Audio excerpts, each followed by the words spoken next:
오늘 우리에게 주신 하나님 말씀은 디모데전서 1장 12절에서 15절 말씀입니다.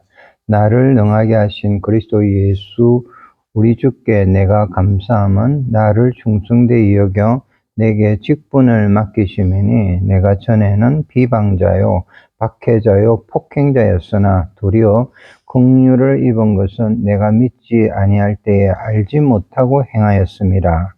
우리 주의 은혜가 그리스도 예수 안에 있는 믿음과 사랑과 함께 넘치도록 풍성하였도다.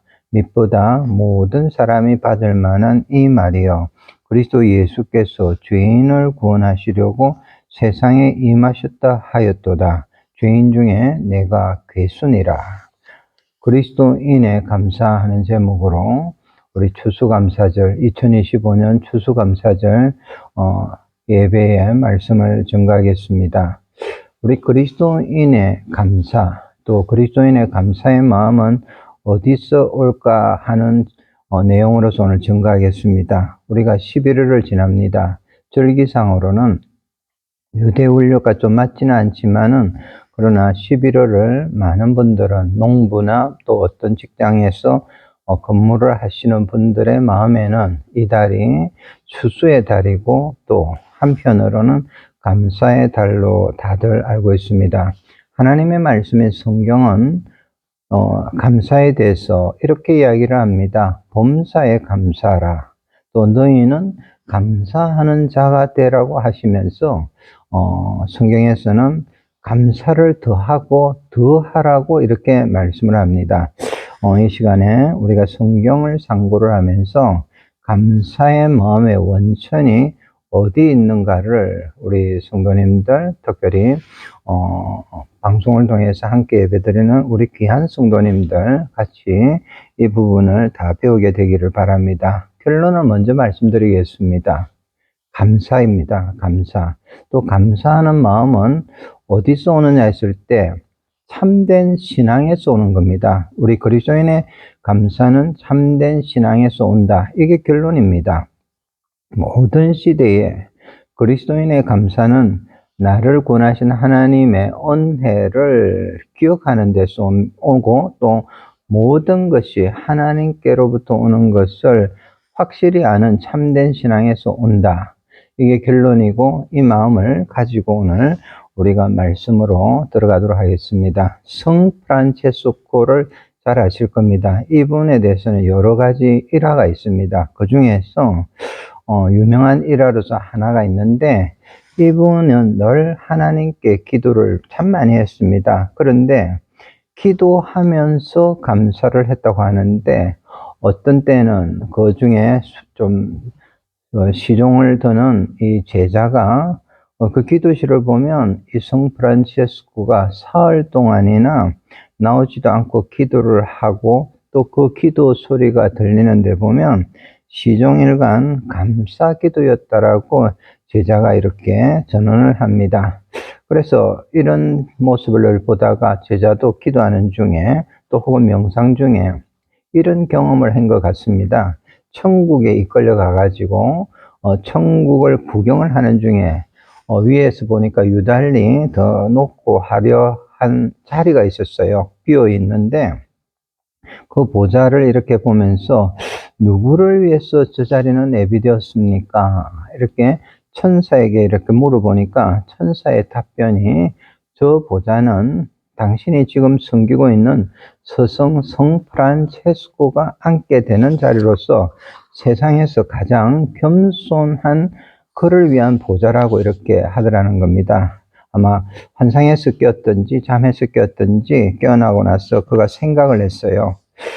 자신의 스승을 이렇게 늘 보고 있으면 참으로 이렇게 초라하고 또 이분이 늘 보면 이해가 안 되는 부분이 있어요. 굉장히 낮고 초라한 이분이 하늘나라에서는 가장 높은 또 가장 모든 사람 가운데 가장 높임을 받는 거룩한 분이구나 이렇게 생각도 하고 이해가 잘 안 되더라는 거예요.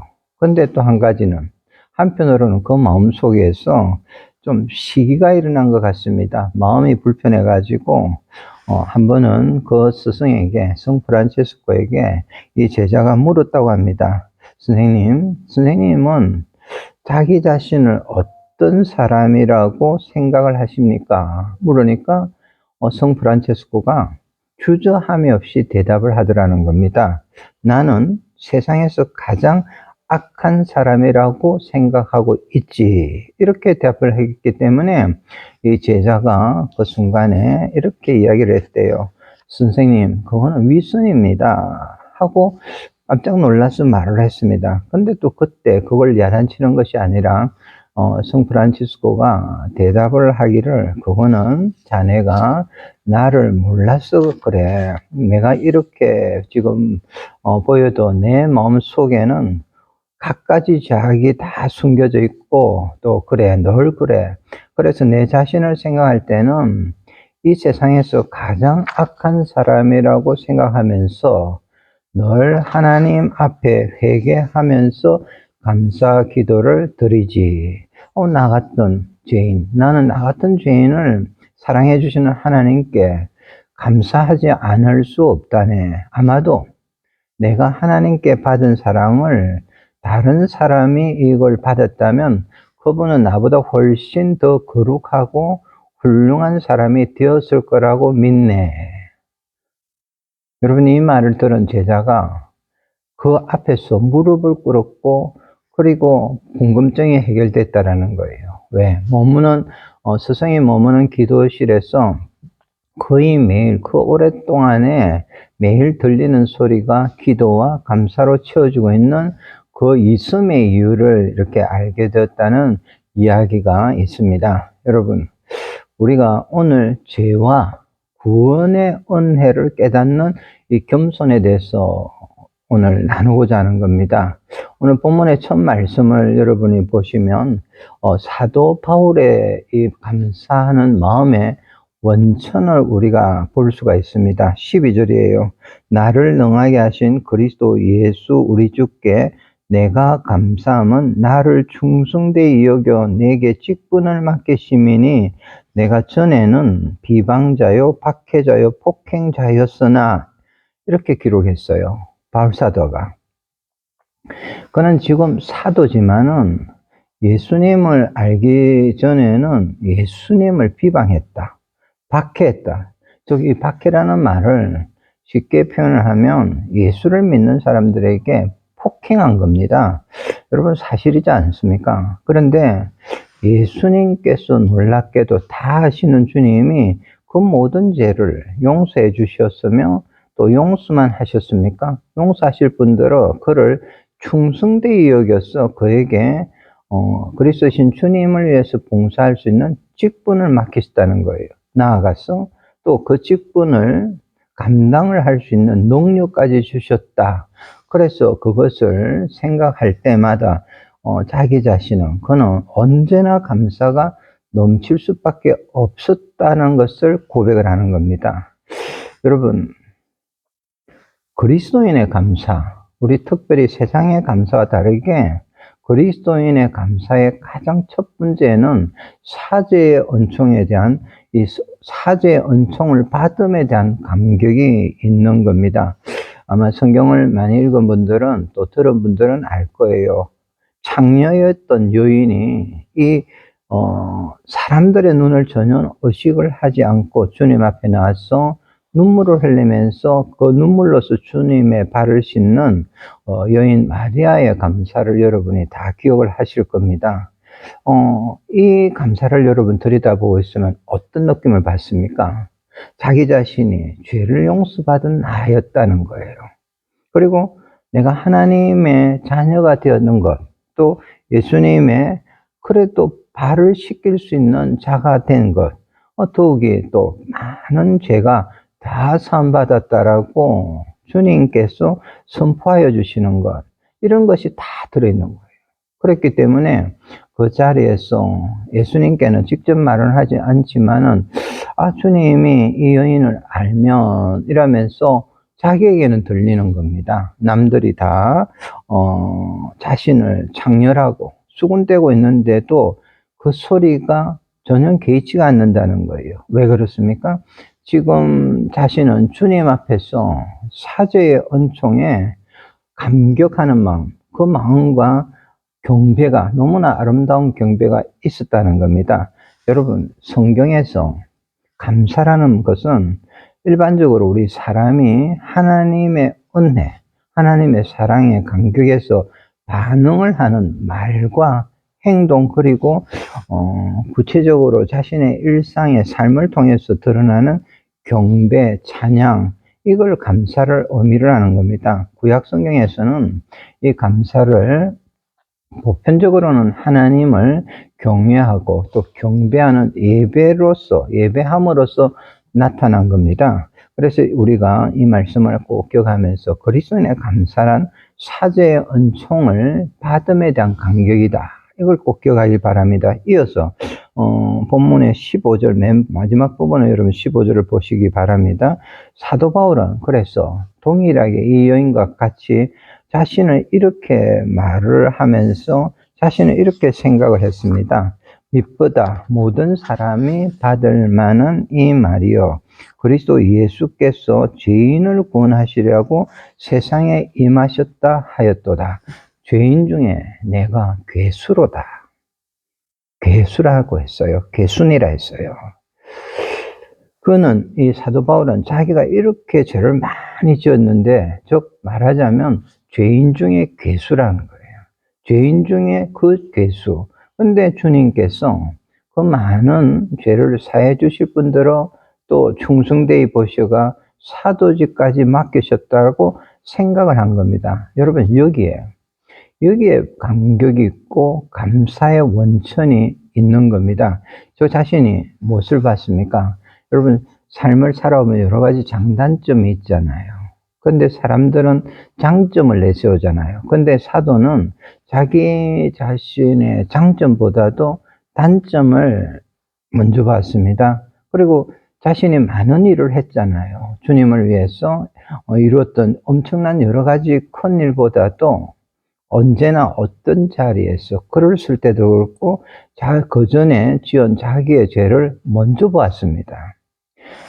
여러분, 이게 바로 바울의 무한히 겸손한 것이고 또 겸손하게 자기 죄를 고백을 하는 겁니다. 여러분, 이 겸손이 있을 때 하나님의 긍휼과 자비가 얼마나 더 크고 위대한지 깨닫게 되고 깨달았다는 겁니다. 여러분, 이 부분을 우리가 꼭 기억을 해야 됩니다.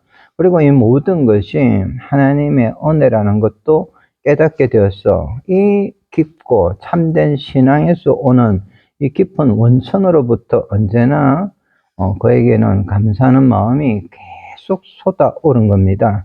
제가 목회자로서 이제 우리가 일을 쳐야 되면 교회의 직분을 받는 분들이 있습니다. 그 직분자들에게 저는 평소에 참 많은 프로그램이나 교육적인 어떤 지식적인 교육을 잘 하지 않습니다. 왜냐하면 이미 신앙의 연륜이 다 있기 때문에 우리가 직분을 받을 때 어떠한 교육보다도 먼저 오늘 이 점을 좀 깨닫고, 그리고 언제든지 직분을 받은 분들은 주저함이 없이 자기의 낮음을 고백하는 직분자가 되기를, 또 되시기를 원하는 것이 이 부분이라는 겁니다. 어디서 가더라도 여러분 당당할 수는 없겠지만은 죄가 많습니다. 죄인 중에 제가 괴수입니다. 이 사도 바울뿐만 아니라 이 고백은 많은 은혜를 받은 모든 참된 성도들의 공통적인 체험, 영적인 체험인 줄로 저는 생각을 합니다.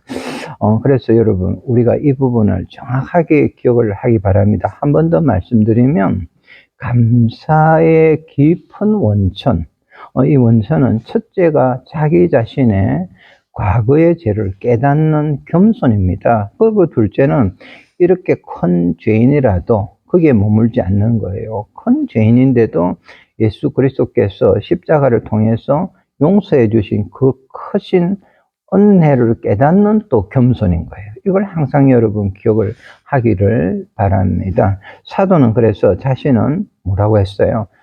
죄인 중에 괴수라고 했지만 또 나아가서 사도 중에서는 지극히 작은 자라고 말을 했습니다. 여러분, 이분의 직분을 받으시는 분들은 정말 항상 이것을 모든 성도들이나 어디에서든 고백을 하기를 바랍니다. 에베소서 3장 8절의 사도 바울의 고백입니다. 모든 성도 중에 지극히 작은 자보다 더 작은 자니라. 자신을 이렇게 겸손하게 낮추어서 하나님의 은혜를 생각했고, 여러분, 이렇게 하나님의 은혜를 생각하면 여러분 또 동일하게 언제나 감격의 마음, 감사의 마음이 우리 마음밭에서부터 터져 나올 것이라고 이렇게 생각합니다. 여러분, 직분, 책임, 이 모든 걸 맡은 후에 감격을 꼭 더 하시고 싶으면 여러분, 감격을 잃어버리기 쉬운데 더 감격하는 삶 속에 살려고 하면 그거는 단 한 가지입니다. 내가 얼마나 나의 죄와 단점을 내가 먼저 보는 겸손한 사람인가에, 또 그 겸손한 마음으로 하나님의 은혜를 시간과 모든 자리에서 깨닫고 나타내는 데 달려있다는 걸 기억하기 바랍니다. 감사는 겸손에 정비례합니다. 겸손한 사람일수록 하나님의 은혜에 대한 감사하는 마음이 훨씬 더 많습니다. 교만했기 때문에 자기가 이 허물과 죄를 보지 못하는데, 이는 하나님의 은혜를 물론 깨달을 수도 없고 더 나아가서 감사할 수도 없습니다. 오히려 반대가 되잖아요. 시간이 지날수록 하나님께, 또 하나님에 대해서 불평과 불만을 가질 수도 있습니다. 기억하세요. 겸손은요, 감사의 원천입니다. 이걸 꼭 기억하기 바랍니다. 한 사람을 더 소개하면, 우리가 성경에서 찾으면 욥이잖아요. 욥기도 동일하게 말씀하는 감사가 있습니다. 세상을 살다가 보니까 우리가 좋을 때가 있지만 알지 못하는 일들이 많이 일어납니다. 욥에게 있어서도 자기 자신은 알 수 없는 일로 인해서 재산이 다 없어졌습니다. 한순간에. 또 자녀까지 잃어버렸습니다. 극히 암흑 같은 비극의 순간이 다가왔습니다. 근데 그 순간에 욥이 제일 먼저 던진 고백이 욥기 1장 21절에 있습니다. 그 상황이 벌어졌을 때예요. 여러분, 욥기의 처음 서두 부분의 그 1장의 가장 마지막 부분인데 이렇게 고백을 했습니다. 이르되 내가 모태에서 알몸으로 나사온 적 또한 알몸이 그리로 돌아가올지라 주신 이도 여호와시요 거두신 이도 여호와시오니 여호와의 이름이 찬송을 받을지니라 하고 이랬어요. 첫째가 뭐였어요? 자기 자신은 알몸으로 나왔으니까 알몸으로 돌아갈 것이다. 또 둘째는 모든 것을 하나님께 주시고, 여러분 이게 굉장히 중요해요. 그 다음이 더 중요한데, 모든 것을 하나님이 또 다시 취해 가시니 나에게 주시고 또 나에게 또 그것을 다 가져가시니까 오직 하나님의 이름이 찬송을 받을 거라고 고백하고 찬양하는 겁니다. 여러분, 이 신앙을 청지기 신앙이라고 합니다. 그 모든 것이 청지기 신앙을 가지고 욥은 거기에 기준에서 하나님께로부터 온 것을 깨달았습니다. 반대가 있잖아요. 예수님 비유를 보면요, 어리석은 부자가 있는데 욥은 어리석은 부자가 아니었습니다. 곡식도 자녀도 다 지식도 하나님께 속한 것이고, 자기 자신에게는 그저 하나님께서 잠깐 동안에 맡겨주신 청지기임을 기억을 한 겁니다. 여러분, 이런 신앙이 있기 때문에 이분은요, 그런 어려운 상황에서도 하나님의 이름을 찬송하는 이가 되었고, 또 이렇게 찬송하는 이로써 감사하는 마음을 가진 것을 나타낸 겁니다. 이런 신앙을 우리 참 많이 들었잖아요. 이런 신앙을 가진 분들이 우리가 성경에 나오는 믿음의 선진뿐만 아니고 우리의 어떤 과거에 참된 성도들의 신앙인 것을 우리가 알기를 바랍니다. 생각해보면 다니엘도 그랬잖아요. 다니엘도 정말 엄청난 일을 겪잖아요. 자기가 사자굴에 던져진다는 것을 분명히 알고 죽잖아요. 근데 알면서도 예루살렘을 향한 창문 앞에서 눈물을 흘렸느냐? 그렇지 않습니다. 그게 아니고 예루살렘을 향해서 창문을 열고 기도와 감사를 계속한 겁니다. 왜 그렇습니까? 모든 것이, 심지어 내 생명까지도 하나님의 것임을 아는 참된 신앙, 신앙이 바로 감사의 깊은 원천이 된 겁니다. 여러분, 이런 신앙만이 감사할 수 있습니다. 욥의 신앙이 정말 훌륭하다라는 것을 다시 한번 이야기한다면, 이 욥은 살아오면서 한 시점이잖아요. 한 시점에서 삶이 다양하게 변합니다. 그런데 그 변하는 속에서도 무엇을 기억하냐면, 오늘날까지 받은 그 많은 은혜는 은혜대로, 그 지금까지 주신 은혜는 은혜대로 감사할 수가 있고 할 줄 알았습니다. 여러분, 이런 점에서 욥은 정말 훌륭한 신앙을 가진 분입니다. 지난날에 받은 은혜가 여러분 분명히 있습니다. 여러분 모두에게 다 있습니다. 그런데 지금 나에게 일어난 현재적인 이 고난 때문에 지난날에 받은 은혜를 다 부정하는 어리석은 사람, 미련한 사람이, 미련함이 있어서는 안 되는 겁니다. 그렇기 때문에 욥은 이런 은혜가 있고 이것이 있기 때문에 지금 닥친 고난 중에서도 그는 하나님을 찬송할 수 있었고, 그래서 그는 기도 안에서 감사하고 또 그 캄캄한 시간 속에서도 믿었어요. 하나님의 역사가 나타나는 시간이 지금이라는 것을 또 알고 참된 믿음, 참된 신앙으로 욥은 감사를 했습니다. 그게 이제는 욥기 뒷부분에 가면 그걸 더욱 깨닫고 나서 이러한 고백의 시간으로 갔습니다. 욥기 23장 10절입니다. 그러나 내가 가는 길을 그가 아시나니 그가 나를 단련하신 후에는 내가 순금같이 되어 나오리라.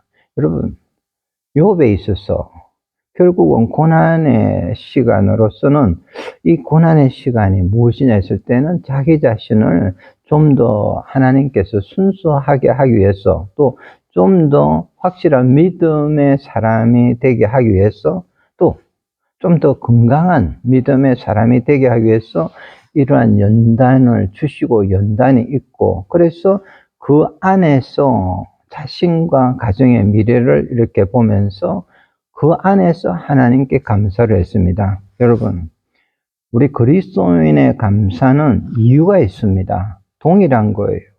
그 안에서 욥처럼 있지만은 우리에게도 이유가 다 있는 거예요. 뭐가 있습니까? 이렇게 죄사함을 받은 감격으로 사는 것이 그리스도인의 감사의 생활입니다. 돈이 좀 많다, 없다, 돈이 어떻고, 여러분, 건강이 어떻고, 상황에 따라서, 명예가 어떻고, 여러분, 이런 것이 아니라는 겁니다. 여러분, 죄사함을 받은 것보다 더 중요한 게 없습니다. 이 큰 감격, 이 죄사함을 받은 감격을 가지고 모든 걸 소화를 하고 하나님 앞에 다시 헌신할 수 있는 참된 신앙으로 하는 감사가 이제 우리에게 다시 있어야 한다는 겁니다. 여러분, 예수님이 감사를 하셨을까요? 예수님이 감사 기도를 하신 적이 있습니까? 있습니다. 여러분, 예수님이 감사 기도를 하신 적이 있는데, 즉 축사라고 합니다. 4개의 복음서에 다 기록이 되어 있습니다. 여러분 잘 아는 떡 5개와 물고기, 떡과 물고기 2마리, 이 2마리로서 5,000명을 먹이신 이야기를 제가 지금 하는 겁니다. 여기서 여러분, 물고기는 우리가 일반적으로 차에 붙어 있고 하지만은 잘 모르고 붙이는 분들도 있어요. 그 헬라어로 보면 이 보통 물고기를 익투스라고 하는데 큰 물고기예요. 그런데 성경에서는 물론 사용을 하겠지만은 이때 비유해서 사용하는 것은 익투스가 아닙니다. 옵사리온이라고 하는 아주 특별한 용어면서도 조그만 물고기를 말하는데 어느 정도 크기냐를 정확하게 아셔야 됩니다. 바닷가에서 여부들이 고기를 잡아가 그물을 가지고 오면 그 당시로는 사람들이 그 그물에서 분류를 해요, 살아있는 것을. 그래서 분류를 할 때 큰 거는 이 바구니에 넣습니다. 넣고 또 반대로 아주 작은 것은 그 바에서 바로 바다에 이렇게 던집니다. 살려주는 거예요. 근데 문제가 있습니다. 중간 거잖아요. 어중간하게. 중간 것은 자기들의 바구니에 넣어서 가져가기도 좀 그렇고 바다에 다시 넣기는 아까운 거예요. 아깝기 때문에 그때 대부분 무엇을 하냐면 바다에 있는 바닷가에 모래밭에 버립니다. 근데 하루 정도 지나면 그게 바짝 말라버리고 하면 그때 정말 주변에 있는 가난한 사람들이 와서 주워가는데 이게 옵사련입니다. 여러분 이제 옵사련을 기억을 하기 바랍니다. 이렇게 버려진 거예요. 그리고서 또 버려진 걸 주워오는 것인데 보리떡이나 이 옵사련은 그 당시에 가난한 사람들이 먹는 두 가지 식량이었습니다. 근데 이것을 어린아이가 말씀을 증거하는 그 자리, 5,000명이나 있는 자리에 가지고 왔어요. 그때 상황으로 보면 5,000명이 모인 그 자리에 어머니가 아이를 데려왔을 때 가장 앞에 가서 아마 들었을 겁니다. 마이크가 있는 시대가 아니잖아요. 여러분 이 부분도 깊이 생각을 해야 됩니다. 가장 앞에서 듣게 하는 것도 중요한 겁니다. 어린아이, 또 여인, 이 사람들은 당시에 수적인 기준으로 보면 그 숫자에 들어가지 않습니다. 5,000명에 해당되지 않는 소외된 사람들이었습니다. 그런데 앞에서 예수님께서 식량의 떡을 이렇게 찾으실 때 아이를 통해서 그 보리떡과 옵사리온을 드렸습니다. 그리고 나서 그걸 받아가 안드레가 전하니까 그 순간에 정말 놀랍게도 예수님은 이 두 가지 보리떡하고 보리떡 5개 2마리 물고기를 손에 딱 받으셨고 우리가 유의할 말씀이 또 있어요. 유카리스토스라는 말입니다. 즉 축사하고 감사 기도를 받으시자 드린 거예요. 감사 기도를 드린 겁니다. 여러분 기적이 일어났어요. 5,000명이 먹었습니다. 이 어린아이의 소박하고 이 참 소박한 보리떡 또 물고기 2마리를 이렇게 드시고 하나님께 우러러서 감사하시는 예수님의 모습을 여러분 한번 생각하십시오. 여러분 가장 위대한 기도는 감사 기도입니다. 믿음의 부모님들은 이 부분을 정말 깊이 마음에 새기고 본을 보이셨으면 좋겠습니다. 아이들을 다양하게 가르치려고 많은 애를 쓰실 겁니다. 그런데 무엇을 가르치고 무엇을 하려는 것도 정말 중요하지만은 그러나 그 일을 통해서 정말 중요한 것은 잃지 않기를 바랍니다. 자신의 아이를 예수님 앞으로 인도하는 것, 그리고 작은 것이라도 처음부터 즐겨 드리는 예물을 가지고 또 감사함으로 드리는 이 예물로서 감사를 드려 가지고 기적을 이렇게 보게 하는 것이 여러분 모든 교육을 초월하는 것임을 알으시고 가르치고 본을 보이고 해야 됩니다. 왜 그러느냐? 우리가 있다가 우리 부모들은 또 하나님의 부르심은 다 갈 거예요. 근데 그 놀라운 역사는 분명히 아이들과 그 이후에 자손들에게 축복의 모든 통로로서 일평생 여러분 따라갈 것이라는 것을 기억을 하기 바랍니다. 이제 한 가지 예를 들고 말씀을 맺도록 하겠습니다. 여러분 우리가 살아오는 모든 장소들이 많이 있습니다. 그런데 두 가지를 여러분 장소를 제시하면 구별을 할 수 있는가를 한번 생각해 보기를 바랍니다. 감옥하고 이전에 수도사들이 머무는 수도원의 차이입니다. 우스개로 사람들이 그 당시에 그런 이야기를 했습니다. 그곳에 사람이 없다면 외형적으로 보면 감옥하고 수도원 그것은 별 차이도 없고 또 그곳의 생활 자체도 별 차이가 없다라고 말을 우스개로 합니다. 그런데 여러분은 이 두 곳을 구별하는 차이를 결정적인 차이를 여러분이 아십니까? 그것은요 만약에 그곳에 이제 거주하는 사람들이 있고 그 사람들이 그 안에서 무엇을 하느냐의 차이인 거예요. 그 사람들이 단지 정말 생활에서 감사를 하느냐 아니면 불평을 계속하는 차이로서 결정이 된다라고 많은 분들이 이야기를 합니다. 똑같잖아요. 수도학교에서도 거친 식사가 있고 감옥에 갇힌 죄수들이기 때문에 음식도 거칠어요. 또 잠자리도 험합니다. 여러 가지가 다 두 곳을 객관적으로 보면 환경은 비슷하지만은 그 감옥 속에서는 대개 불평만 이렇게 가득하고 수도원은 똑같은 시간들이지만은 하루가 감사함으로 지나가는 것을 이렇게 차이로 이렇게 말을 합니다. 여러분, 우리가 주님께 감사하는 신앙, 또 감사하는 신앙생활을 하는 자세로 사는 것이 여러분, 우리 그리스도인, 하나님의 자녀로서는 최고의 덕목입니다. 적용을 해보면 여러분, 우리 성도에게 주신 우리 가정, 우리의 또 교회, 동일하지 않겠습니까?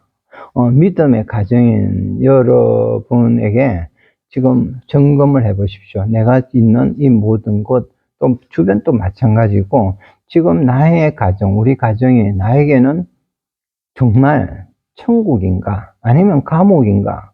여러분, 그러나 분명한 것은 이곳이 또 내가 삶을 머물고 일을 하는 모든 곳의 결정은 나 자신이 일상 속에서 감사함과 불평함으로 결정됨을 꼭 기억하고 그것을 그렇게 만들어가는 겁니다. 말씀을 맺겠습니다.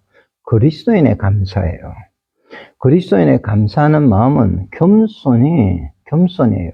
내 자신의 허물, 죄를 이렇게 다 깨닫고 나를 구원하신 하나님의 은혜를 기억하는 것. 참되고 이 근본적으로 이런 참된 신앙에서 옵니다. 그리고 또 한 가지는 모든 것이 하나님께로 오는 것임을 확실히 아는 참된 신앙, 바른 신앙에서 오는 것을 항상 기억하시고 이 신앙을 가지고 지금의 여러분이 머물고 있는 이 땅에서 잠시 머무는 모든 곳이 이 신앙을 가지고 이 감사를 가지고 변화가 되기를 바라고 또 참된 신앙으로 매일을 감사하는 마음, 감사하는 삶으로서 우리 모든 분들이 하나님께 영광을 돌리는 분들이 되기를 주의 이름으로 축복합니다.